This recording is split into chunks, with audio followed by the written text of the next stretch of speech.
Wanted this video to show a little more juice than we are, but we're gonna try for it anyways. Okay, so got my trusty Hazard Fart 3-ton jack. Got a few inches up off the ground. My blackjack, I think that's an Amazon special from a few years ago. Oh, let's get on under here. All right. So, I'll answer a couple questions that I had with this. Focus. When you take this off, you're not going to have any fluid spill out. This crossover pipe right here from your driver's side bank or the left side bank for the Brits was pretty cool after driving. The transfer case, though, is hot as shit. So I had some black gloves on. There's two connectors on it. This one, the little clip. This one I went to unbolt and it just tugged out. So it looks like it's got a little rubber boot on there, so that should go back in no problem. All right, what did we use to get this thing out with? Oh, fuck. All right. 4 of these. Your male end circumcised mushroom tip Torx.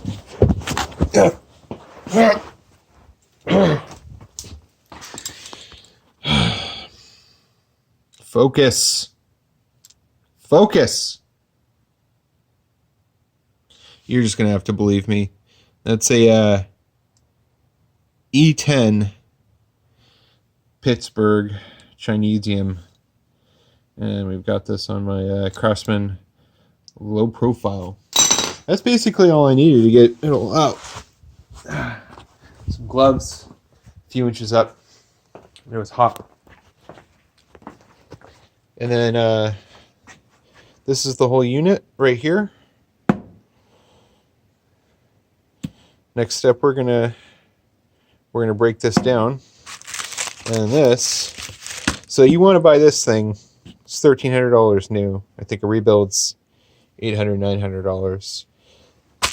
This right here is $9.50 because it's,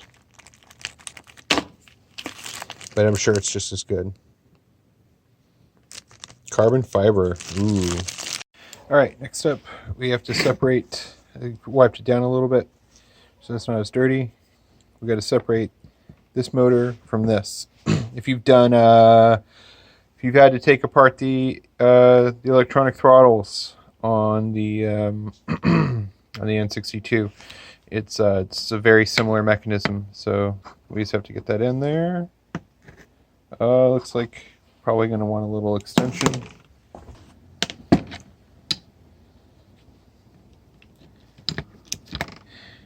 That's a T25. So we're going to take this off now. At this, we're going to see if we can do it under the beard.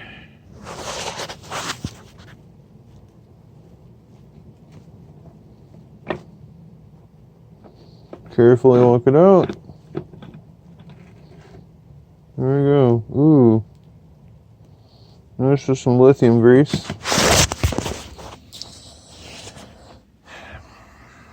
Some lithium grease on that gear. Focus. Careful not to pull the stator motor apart. Set him off to the side. This is where the trouble should be. Down in there. Alright, right in here, there's a C-clip that we want to get out. We use 2 flathead screwdrivers to remove it. Focus. There's one end. There's the other end. Use these 2 little guys. Gonna just put the 2 against the ends, pull them slightly, and get it to release. Get a C-clip, and then under that a washer. There's the C-clip and washer. There's the gear. Next thing is this tin plate on top. When you get this off, we need a thin screwdriver. We're going to go in from the edges. We're just going to pry it up. I just started this up, and I went from this corner right here with this little screwdriver. Only a few apprentice marks on it, but I just went to the corner. I got this and I lifted it up, and then I rotated the head a little bit, and that allowed it to get enough torque with just me here. And so then that guy should come up, and there we are. We're close. We are very close. I think we can already see some weirdness in here. We're pull apart and look for our cause. Now we want the gear out. We have a little negotiation with the screwdriver. What we're going to do is we're going to go from where that eccentric motor servo is actuating the gear.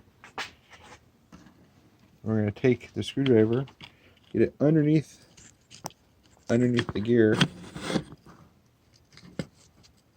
and we're just going to walk it up. A little bit firmer push on the screwdriver until we got a click, and now this thing's out.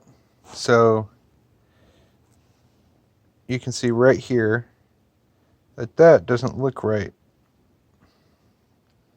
and that's what was causing our issue.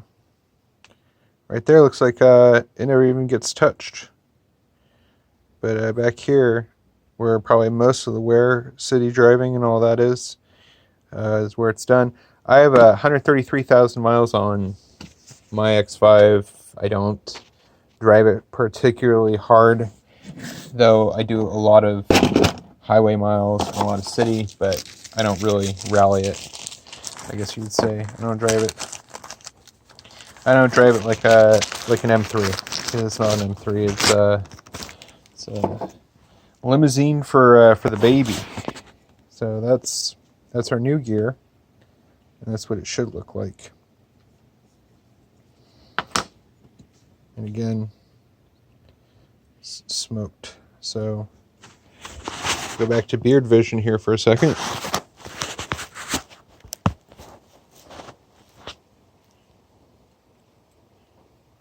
Those two come apart. New one doesn't really care, and you just kind of press it in, and this went all the way down to a click, and that was it. So let's see what kind of lubrication we need to use on this. More than likely, it's just I'm going to put some white lithium on it and then figure out where it should go. All right, use the super white lithium, and it's a black gear. Just coated it all up. Took a paper towel, I wiped that out. Want to try to save some of BMW's left behind grease that this thing will pile up and pick up. Hopefully. Push that in a little bit.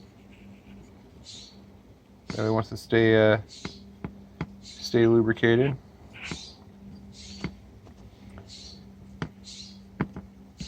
Alright, now we just reverse the process.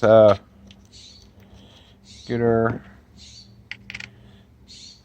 dust cover back on. I'll probably just touch this real quick with the thumb with some white lithium. There's a little rubber seal in here just to make sure everything wants to get back sealed, happy, and together. Drop that guy on there. We want this is a kind of press fit little tin, so we want this to be in there tight. So probably going to do is I'm going to angle it in there first so it's on that lip, and then tap it back down here between these two. I might put a little hammer mark right there just to make sure that's not going anywhere, though it should stay pressed, sealed against the transfer case when this is bolted back up. This is just a second level of autism to keep the dust out. Done is I got it pressed in there a little bit first just by hand, and then I used a flathead and a small ball peen hammer, and everywhere you see one of these indentations, I just started here and then I worked it down that way, I worked it down that way, finally to right here. just a few little small taps, and now when I get my finger through here, I can feel that the tin plate is lower than the housing all the way around. Doesn't want to come off when we pick it up by the rubber, so that's in there good. Next is the washer and our C-clip. Washer's on. C-clip, I'm going to need 2 hands for that.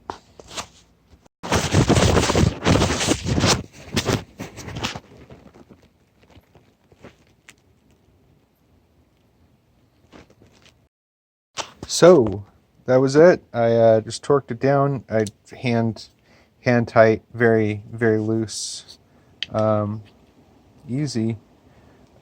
Compared to let's see, we've done the alternator gasket bracket service. We've done the valve stem seals on this truck. Compared to those, this is a laugh.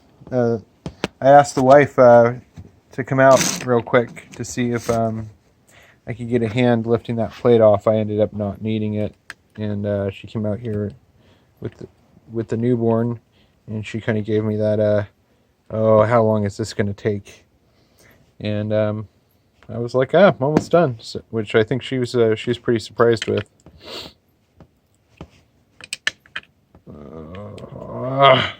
Tighten.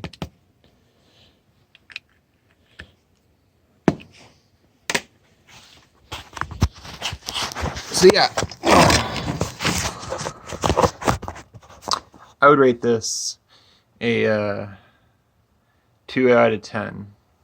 It's not a 1 because you're going to get a little bit greasy when you do it. And you got to get under a car, which as you get older sucks. But as far as skill goes, it's not really a lot of skill. It's actually really hard to break stuff in there. Surprisingly, I thought things might be a little bit more fragile, but I have a thing where I think everything is going to be fragile. For $9.50 compared to $1,300, well worth it. The $1,300 part, you got to do almost all the same work, all the heavy work, at least getting the part in and getting the part out. Taking it apart and replacing the gear itself is way easier than that if you just have like a little stand to work on, and you've got the few basic tools you need.